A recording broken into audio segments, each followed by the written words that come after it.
What's up, everyone? How are we doing? So today I'm going to go through a little bit about nutrition, right, and give you a little bit better, I guess, understanding and appreciation of what like healthy eating is and how to get to your goals of obviously losing weight, getting in shape, increasing muscle mass, etc.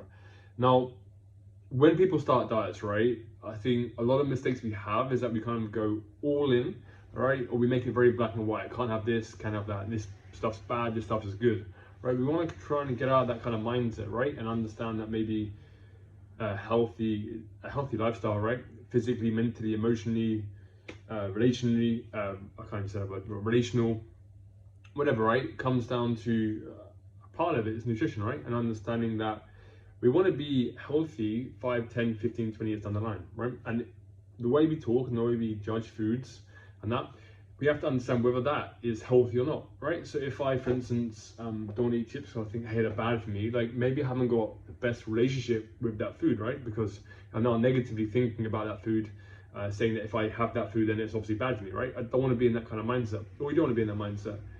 Going forward, you want to be, I feel maybe the best way is to have a sense of calm around food, where we detach emotion, okay, and we think logically, and we think in the moment as well, right? So, and we create awareness around that moment as well. So, I think most of the time, right, the biggest mistake is that we cut out foods that we like, right? And I'd say step one for you, or anyone enjoying a diet, right, that they want to sustain for life, is include the foods that you enjoy, right? Because it feels less of a strain. And you're going to enjoy it a lot more, right? It's so hard when you're on a diet and you're eating certain foods that you don't enjoy, and you just despise, right? And all those kind of favorite foods that you have, you put to one side and you're not eating them. It's very tedious, it's very monotonous, it's very boring, right? So to start with, certainly include as a baseline foods you enjoy. And that means obviously in moderation, which we're going to come to in step number 2, but doesn't necessarily mean all the food you eat or all the food that you enjoy you're going to include, but certainly include parts of it, as I mentioned before. Once you've like built a base and we have a small portion of the foods that we enjoy, so it feels less restrictive, then we step into understanding calories, right, and portion control. Now, part of portion control, obviously you're going to get like a guide yourself, all right? I'll give you an understanding, an estimate of like portion sizes using hands in terms of what your portion should look like and how where you are when you feel full, when you feel stuffed, etc., when you feel just satisfied. So I think a lot of times when we eat and we're looking to lose weight, perhaps, right, is eating to a just satisfied, right? So on a scale of 1 to 10, 1 being I'm absolutely stuffed, I can't eat anymore, you want to be like a 3 and 4, right? 10 being I'm super hungry. So we're not like fully stuffed, they're not fully in that way, but we feel just satisfied, right? And if, for instance, you don't want to use portion sizes like palms and thumbs, etc., that you can do, because obviously it's easier for them, they're portable, you take them with you. What you can instead is track on MyFitnessPal or any other kind of calorie app, right, and understand how much food you're consuming on a day-to-day basis. Now we can work that out for if you want to, but understanding and tracking that is also important, right? It creates awareness, it gives you a responsibility, and it gives you appreciation again in a more detailed structure of portion size.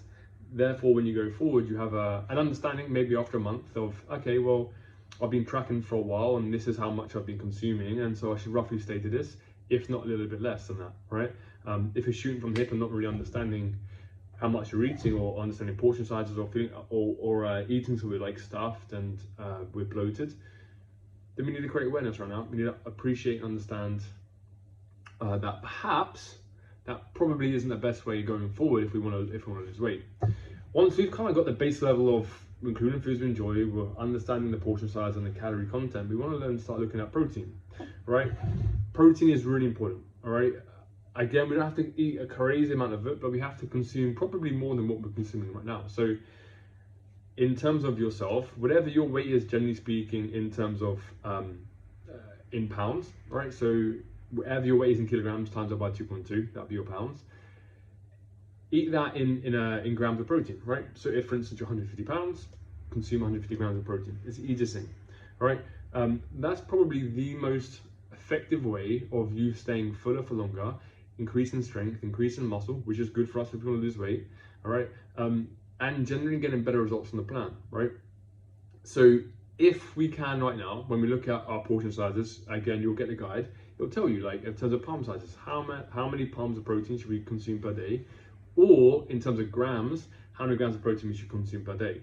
Now, we can go more than that, right? I think, well, there's when people talk about protein consumption and kidney disease, etc., or kidney failure, you're looking at studies of rats where they've had probably 15 times the amount. I think the minimum they had was like 10 times the amount of what they should be consuming, right? Or 10 times the amount in pounds in terms of their weight. And that's what's led to their kind of kidney failure, right? So when we look at protein in women or in men, etc., there isn't really, like, no one's really going to be consuming that much, all right, or enough to kind of warrant kidney disease. Now, if you have kidney issues, okay, and you have a history of kidney issues, maybe in the family, hereditary, etc., or yourself, then for sure you want to be consuming a little bit less. But if there is no history of kidney disease, etc., then you should be totally fine to consume 1 gram of protein per gram of weight. Now, you will probably see studies done that say, hey, or the recommended daily ounce, hey, this is how much you should be consuming, all right, which is 1 gram of protein per kilogram of body weight. Now, that is purely for anyone that doesn't exercise, that doesn't walk, and is sedentary. So that's me lying on the sofa, doing nothing all day, just purely to get by, all right? That is in itself, that's a recommended daily ounce. It doesn't account for those that are working out, all right, trying to improve strength and improve fitness. It doesn't account for people's day-to-day jobs, all right, posture, etc., stuff like that. It doesn't account for people's metabolism, wherever that may be. It doesn't account for people's hormonal balances. It doesn't account for people's activity levels throughout the day. It doesn't account for people's general diet lifestyles and preferences throughout the day.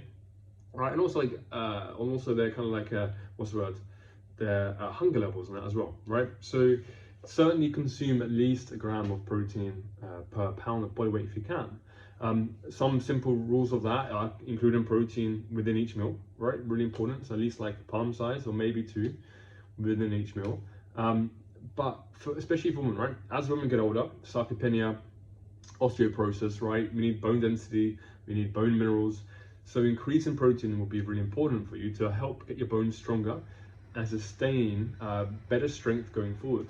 As we know, and I've seen in my family, generally speaking, women when they're older that maybe have been deficient in protein or etc. or weight training as well, falling over causes injuries, right? Causes fractured arms and fractured hips, etc. Due to maybe osteoporosis or sarcopenia, etc. Obviously, we're trying to stay away from that, right? So if we can increase protein intake, then amazing. Not only that, but also increasing protein intake is really, really good for, say, pre-diabetics, all right, because it allows your body to store more glucose, right, which you need for energy. So, and then the last one, okay, then we can start looking at carbohydrates and fats anyway, right? Then we can see, okay, do we have a preference of carbohydrates? Do we have a preference of fats? Do I enjoy eating more carbs, or do I enjoy eating more fatty foods?